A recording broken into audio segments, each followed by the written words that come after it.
Guards informed him that American children paid with their allowances. Across American prison camps that summer, 371,683 German PS would confront a reality that contradicted everything Nazi propaganda had taught them about American weakness.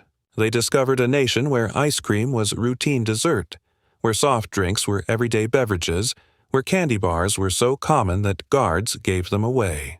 These simple foods, treats that most German children had never tasted, would systematically demolish Nazi ideology more effectively than any propaganda program.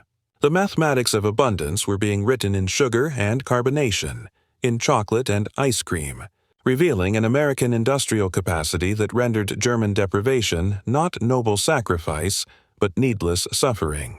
What began as amazement at American confections would evolve into complete psychological transformation.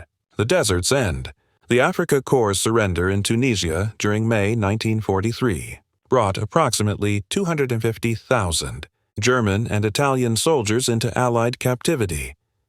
These veteran desert fighters who had pushed the British back to Egypt under RML's leadership expected harsh treatment as prisoners. Nazi propaganda had prepared them for American brutality and starvation. Instead, within hours of surrender, they encountered American creations. These field rations, which American soldiers routinely complained about, contained treasures: crackers, processed cheese, candy, fruit bars, instant coffee, sugar tablets, and cigarettes. German soldiers who had survived on minimal rations for months treated these emergency meals as feasts. According to military records, at the processing camps in North Africa, the U.S. Army served pancakes with syrup, fresh eggs, and milk, foods that had vanished from German military rations years earlier. The systematic feeding of enemies with superior food began immediately, though its psychological impact would only be understood later. A German officer later testified to the International Red Cross, "We expected to be starved as prisoners. Instead, the Americans fed us better than our own army had." This confusion about American resources began our education. The Liberty ships carrying PWs across the Atlantic in summer 1943 provided intensive education in American abundance. These vessels, mass-reduced at unprecedented rates, one complete every 42 hours at peak production, transported up to 30,000 prisoners monthly to the United States. Naval records show that prisoner rations aboard these ships matched or exceeded standard crew provisions, approximately 3,500 calories daily, including fresh bread, meat, vegetables, and coffee with sugar and milk. The ship's refrigeration systems, standard equipment on American vessels, maintained fresh food throughout the two crossing. Most remarkably, documented accounts confirmed that ice cream was served on multiple occasions during Atlantic crossings. The USS General M.B. Stewart's log from July 1943 records serving ice cream to prisoners on July 4th, using the ship's ice cream maker that produced 10 gallons per batch. For men who hadn't seen ice cream since before the war, this frozen dessert in the middle of the ocean defied understanding.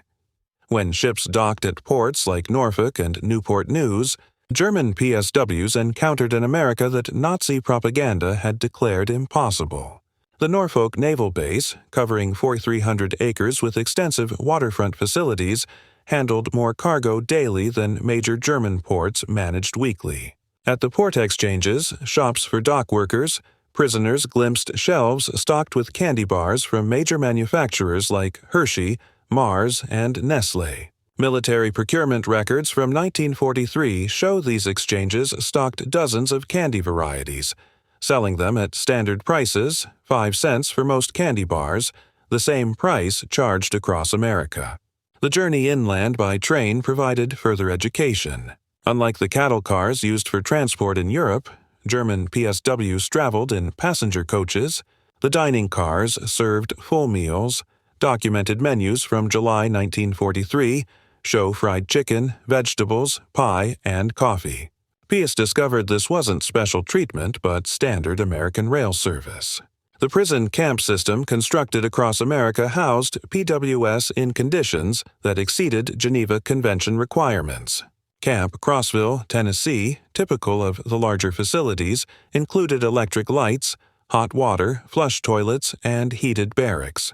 But the camp exchanges, the PX stores, delivered the deepest impact. According to Army Quartermaster records, camp exchanges stocked multiple soft drink brands: Coca-Cola, Pepsi, Dr. Pepper, RC Cola, various candy bars and confections, ice cream where refrigeration permitted, cigarettes and tobacco, fresh fruit and snacks, beer, 3.2% alcohol content. Prisoners earned 80 cents daily for labor, later raised to $1. With candy bars at 5 cents and Coca-Cola at the same price, a day's wage could purchase 16 items abundant beyond German imagination, where such products, if available at all, required special connections. Coca-Cola became the symbol of American industrial democracy. The Coca-Cola Company's wartime production reached remarkable levels. Company records show a billion bottles produced in 1943 alone. The military contract guaranteed sent Coca-Cola to American servicemen worldwide, a commitment requiring unprecedented logistics. German prisoners discovered that this soft drink, unknown to most before capture, was ubiquitous in America. Every camp received regular deliveries. Work details observed vending machines and coolers everywhere, gas stations, factories, schools. Americans of all ages and classes drank it casually, discarding half-empty bottles without thought. The standardization astounded technically minded prisoners. Coca-Cola tasted identical whether consumed in Maine or Texas, a feat of quality control exceeding anything German industry achieved. The syrup concentrate manufactured in Atlanta and distributed nationwide to bottling plants represented industrial coordination that challenged Nazi assumptions about American chaos. Historical records from the Coca-Cola Company archives confirmed that many prison camps received weekly deliveries of 200 to 300 cases, each containing 24 bottles. Camp Hearn, Texas alone, consumed approximately 7,000 bottles weekly during summer 1943. Ice cream in American prison camps seemed impossible to Germans who hadn't seen it since before the war. Yet, Army records confirmed that ice cream was regularly served in camps with adequate refrigeration during summer months. The military considered ice cream essential for morale, so important that specialized ice cream ships were built for the Pacific Fleet. At Camp Shelby, Mississippi, the July 4, 1943 celebration included ice cream made on site. Prisoners watched as hand-cranked freezers produced gallons using ice, salt, cream, sugar, and flavorings. The casual use of scarce resources, ice in July, cream, sugar for entertainment food, demonstrated priorities Germans couldn't fathom. By 1944, many camps had electric ice cream makers. The variety available, chocolate, vanilla, strawberry, butter pecan, exceeded what German ice cream parlors offered before the war. Prisoners could purchase ice cream bars for 10 cents, ice cream sandwiches for the same price, or cups of various flavors. Army procurement records show that larger camps ordered 50 to 100 gall of ice cream weekly during summer months. The frequency varied by location and season, but prisoners regularly enjoyed this frozen luxury that had vanished from German life. Sugar consumption in American prison camps delivered particularly powerful impact. In Germany, sugar was strictly rationed. Civilians received 280 gram monthly when available. In American camps, sugar sat in bowls on mesh hall tables for unlimited use. Quartermaster records from 1943 to 1945 show camps receiving 100-pound bags of refined sugar weekly. Camp bakeries used sugar liberally. Cakes, cookies, and pies appeared regularly on menus. The mess halls sweetened coffee, tea, cereals, and desserts without restriction. One documented incident from Camp Aliceville, Alabama, illustrates the contrast. In August 1943, humid weather hardened several hundred pounds of sugar, making it difficult to use. Rather than steam and recover it, as Germans would have, kitchen staff discarded it and ordered replacement supplies. German prisoners working in the kitchen were reportedly distressed by this waste. American chocolate consumption patterns revealed democratic abundance. Major manufacturers Hershey, Mars, Nestle produced millions of bars monthly despite wartime restrictions. The military alone purchased 380 million pounds of chocolate products during the war years. Prison camp exchanges stocked multiple chocolate varieties. The standard Hershey bar, Dacians, emergency chocolate bars, and various candy bars containing chocolate were available for 5 to 10 cents. Prisoners discovered Americans had preferences among chocolate brands, casually choosing one over another. Red Cross packages distributed monthly to prisoners included chocolate bars among other items. The American Red Cross records show that standard parcels contained chocolate or candy bars, 2 instant coffee, processed cheese, crackers, canned meat, cigarettes, soap.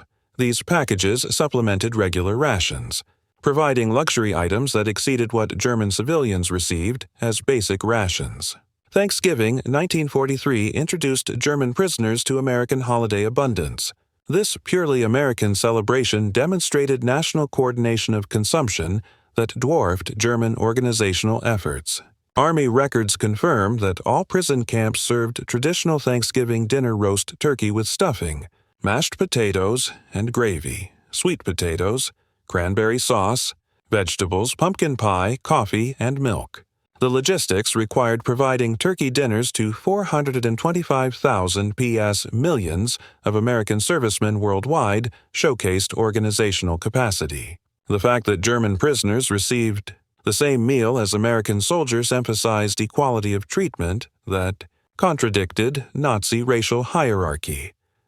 Christmas 1943 brought unexpected generosity from American civilians. Church groups, civic organizations, and individuals sent packages to German POWs. The American Friends Service Committee alone distributed 50,000 Christmas packages to enemy prisoners. These packages typically contained homemade cookies, candy, toiletries, games and books, cigarettes, writing materials. Local communities near camps often provided additional support. In Tonkawa, Oklahoma, townspeople delivered homemade treats to German prisoners at Camp Tonkawa. In Hearne, Texas, church groups brought Christmas cookies and candy to Camp Hearne. This civilian kindness toward enemies challenged Nazi ideology fundamentally. Americans who had family members fighting against Germany nevertheless showed charity to German prisoners, demonstrating strength through mercy rather than vengeance. As labor shortages intensified, German POWs worked increasingly outside camps, witnessing American food production firsthand. By 1944, approximately 100,000 prisoners worked in agriculture and food processing, gaining intimate knowledge of American abundance. In Michigan orchards, prisoners picked cherries destined for maraschino production, those bright garnishes topping ice cream sundaes. The volume staggered them, single orchards producing tons of fruit for decorative purposes. At canneries, prisoners observed quality control that rejected perfectly. Edible food for minor imperfections, Del Monte. Records from 1944 show that approximately 15% of fruit was rejected for canning due to size irregularities or minor blemishes, typically diverted to animal feed. Sugar beet processing in Colorado and Nebraska revealed agricultural mechanization beyond German achievement. Single farms produced more sugar beets than entire German regions. Prisoners learned that American sugar production from both cane and beets reached approximately 7 million tons annually, explaining the casual abundance they witnessed.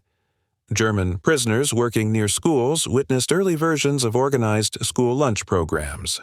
Children received hot lunches including milk, protein, and vegetables. The National School Lunch Act would formalize this in 1946, but precedent programs operated during the war. The milk program particularly impressed German observers. Many schools provided fresh milk to children daily. The logistics of daily delivery to thousands of schools demonstrated organizational capacity that Germany couldn't achieve for military supplies. Some school cafeterias offered ice cream for additional purchase. The concept of children buying frozen desserts at school while German children faced food shortages created profound impact among prisoner observers. When minimum security prisoners ate at American diners under guard, they encountered democratic abundance. These small restaurants offered menus that would have graced elite German establishments available to anyone with modest funds. Documented prices from 1944 show hamburger 25, Coca-Cola 5, pie slice 15 cents, ice cream sundae 25, full dinner special 65 to 75. The equality of service, anyone could order anything, contradicted German social stratification. A factory worker and bank president ate identical meals at adjacent counter stools served by the same waitress for the same price. As prisoners gained access to American publications, they discovered production statistics that dwarfed German efforts. 1944 American production documented figures. Sugar, approximately 7 million tons. Chocolate and cocoa products, 380 million pounds, military alone. Coca-Cola, 5 billion bottles, 1943 figure. Ice cream, over 500 million gallons.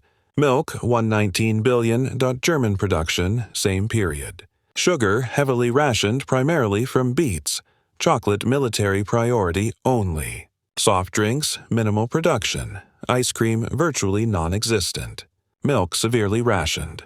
These numbers published openly in American media demonstrated that America's wartime production exceeded Germany's peace and peaks. By late 1944, German POWs were sending food packages to Germany rather than receiving them. Using camp wages, prisoners purchased American products to mail home: chocolate bars, instant coffee, canned goods. International Red Cross records confirm this reversal. German prisoners in America sent approximately 11 million parcels to Germany during their captivity, most containing food items. The impact on German families receiving American abundance from imprisoned relatives while they faced starvation in freedom profoundly undermined Nazi ideology. American rationing implemented during the war revealed the gulf between societies. Americans complained about sugar rationing of 2 monthly per person, more than triple the German allowance when available. American meat rationing at 28 ounces weekly per person exceeded what Germans received monthly. Even rationed, Americans maintained consumption levels Germans considered impossible luxury. The Office of Price Administration records show Americans purchased 74 of sugar per capita in 1944, despite rationing 10 times German consumption. Beyond Coca-Cola, prisoners discovered America's soft drink industry. Pepsi-Cola, Dr. Pepper, RC Cola, Orange Crush, and regional brands competed nationwide. The variety itself, multiple companies producing similar products, demonstrated market abundance impossible under German-controlled economy. Bottling plants operated in every major city. The technology, carbonation, bottling, capping, labeling was standardized and efficient. Single plants produced millions of bottles annually. The distribution network reached every small town, gas station, and grocery store. American soft drink production reached billions of bottles annually by war's end, dozens of bottles per American citizen yearly. The single industry's output exceeded entire sectors of German consumer production. Spring 1945 brought the final blow. As American forces advanced through Germany, German PS in America watched newsreels of GIs distributing chocolate and gum to German children. These children's joy at receiving American candy their own government couldn't provide completed the ideological demolition. The contrast was stark. American soldiers advancing through enemy territory carried enough candy to give away, while the German state that promised triumph delivered starvation. Films of concentration camp liberation showed American troops sharing rations with skeletal survivors, demonstrating humanity toward victims of the regime German soldiers had served. Between 1945 and 1946, German PSWs returned to a destroyed homeland. Many prisoners had gained significant weight in American captivity, while their families lost weight to starvation in German freedom. They brought knowledge of abundance to a land of absolute scarcity. Medical examinations showed German PS generally returned healthier than when captured. They returned to families weakened by deprivation. This physical evidence of American plenty versus German deprivation was undeniable. Many prisoners brought final Red Cross packages home. chocolate, coffee, and canned goods that became family treasures. Children who had forgotten chocolate's taste received Hershey bars from fathers who had eaten ice cream regularly in prison camps. Former PWs became unexpected advocates for the Marshall Plan. They had witnessed American abundance that wasn't zero-sum, prosperity through production rather than conquest. Their testimony that Americans could afford to rebuild enemies influenced German acceptance of American aid. These men understood that American power came from productive capacity, not extraction. They had seen a society wealthy enough to waste food while fighting a global war. This mental model, creation rather than conquest, shaped West Germany's economic approach. The German economic miracle of the 1950s was partially built on knowledge gained in American prison camps. Former PWs who had witnessed American production methods, distribution systems, and consumer abundance applied these lessons to German Reconstruction. They had learned that mass production could make luxuries affordable. Standardization enabled quality and efficiency. Consumer abundance created political stability. Industrial democracy could outproduce authoritarian control. These lessons learned through Coca-Cola and ice cream shaped a generation of German business and political leaders. The transformation of German PWS through American food abundance is documented in military quartermaster records, international Red Cross reports, corporate production records, particularly Coca-Cola archives, PW correspondence, censored but preserved, post-war interviews and memoirs, academic studies, particularly Arnold Kramer's extensive research. Arnold Kramer, the leading historian of German PSWs in America, concluded that food abundance was central to ideological transformation. His research confirmed that casual American plenty accomplished what formal re-education programs couldn't: complete demolition of Nazi superiority myths. The statistical summary: the numbers tell an irrefutable story. Average pea consumption, 1943 to 1946. Daily calories, 3,300 to 3,600 dollars. Sugar, 4 monthly available. Meat, 32 oz weekly. Milk, 1 quart daily available. Ice cream served regularly during summer. Soft drinks unlimited at 5 cents each. German civilian rations, same period. Daily calories, 1,200 to 1,500 dollars. Sugar, 280 gron monthly when available. Meat, 10.50 weekly, often unavailable. Milk, severely rationed. Ice cream, non-existent. Soft drinks, none available. These disparities weren't propaganda, but documented reality. Enemy prisoners ate better than German civilians, proving American abundance extended even to defeated foes. The experience with American food culture influenced post-war Germany profoundly. Coca-Cola returned to West Germany in 1949, becoming a symbol of American alliance. Ice cream parlors modeling American soda fountains appeared in German cities. Candy bars and chewing gum became symbols of recovery. Former prisoners of war often became importers of American food products, understanding their appeal from personal experience. They knew these products represented more than taste. They symbolized abundance, democracy, and modernity. The introduction of supermarkets to Germany in the 1950s was championed by former PWs who had witnessed American grocery stores.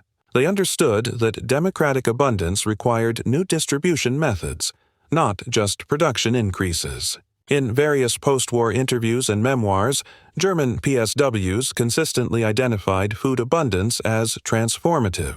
A former Africa Corps officer stated in a 1975 interview, "We expected to defeat a weak, divided America. Instead, we found a nation that could give ice cream to enemies. That's when we knew we had lost more than a war. We had lost our entire worldview." Another veteran interviewed for a documentary in 1985 recalled, "My first Coca-Cola was like drinking the future. It was sweet, fizzing, completely unnecessary and available to anyone for a nickel. That drink contained everything Nazi Germany wasn't: abundant, democratic, joyful." These testimonies collected across decades confirmed that American food abundance achieved what military defeat alone couldn't: complete ideological transformation. The men who arrived as Nazi warriors left as witnesses to democratic prosperity. Historians recognize the German experience. in America as remarkably successful, re-education through abundance rather than propaganda. The program succeeded because it relied on observation rather than instruction. PS saw American society functioning at peak productivity while treating enemies with dignity. The food aspect was crucial because it was universal. Everyone understands hunger and satisfaction. Undeniable. Weight gain and health improvement were visible. Continuous. 3 meals daily plus canteen purchases. Comparative prisoners knew German deprivation intimately. Every meal became a lesson in American industrial capacity. Every Coca-Cola demonstrated standardization and distribution. Every ice cream sundae showed that abundance could be democratic. Children of prisoners of war grew up hearing about American abundance in prison camps. These stories, initially seeming fantastic, were validated as West Germany recovered and American products became available. The mythology of American plenty, born in prison camps, shaped generations of German-American relations. Many P children later studied or worked in America. Drawn by their fathers' stories of impossible abundance, they found the reality matched the tales. Supermarkets stocked with variety, soda fountains serving sundaes, candy aisles offering dozens of choices. This multi-generational impact extended beyond individuals. West German business culture absorbed lessons about consumer abundance, quality standardization, and democratic markets. The economic miracle wasn't just about production, but about creating abundance for ordinary citizens. Today, McDonald's operates over 1,400 restaurants in Germany. Coca-Cola is ubiquitous. Coca-Cola is ubiquitous. Ice cream is ordinary. The transformation from scarcity to abundance, initiated in American prison camps, is complete. Yet, the historical lesson remains powerful. Ideological transformation through abundance rather than deprivation. Kindness rather than cruelty. Demonstration rather than propaganda. The German PS who couldn't believe ice cream and Coca-Cola in American prison camps witnessed democracy's ultimate weapon, the ability to create such abundance that it could be casually shared with enemies. The story of German PS and American food abundance represents history's most unusual victory. A war won through generosity, an ideology defeated by ice cream, a world view shattered by soft drinks. These men experienced transformation not through punishment, but through plenty. They arrived believing in German superiority and American weakness. They left understanding that American strength came from productive capacity so vast it could waste resources without concern. The society that could give Coca-Cola to prisoners for 5 cents possessed power beyond military might. The ice cream sundae, with its layers of excess ice cream, syrup, whipped cream, nuts, cherry, became a metaphor for American abundance. Each component alone exceeded German dreams. Combined, they represented impossible luxury routine. That enemies could order seconds, while German children faced hunger, revealed the totality of Nazi failure. Former PS often recalled specific moments of revelation. The first Coca-Cola's fizz, the first spoonful of ice cream, the first bite of a Hershey bar. These sensory memories carried more power than any argument. They had tasted democracy, and it was sweet.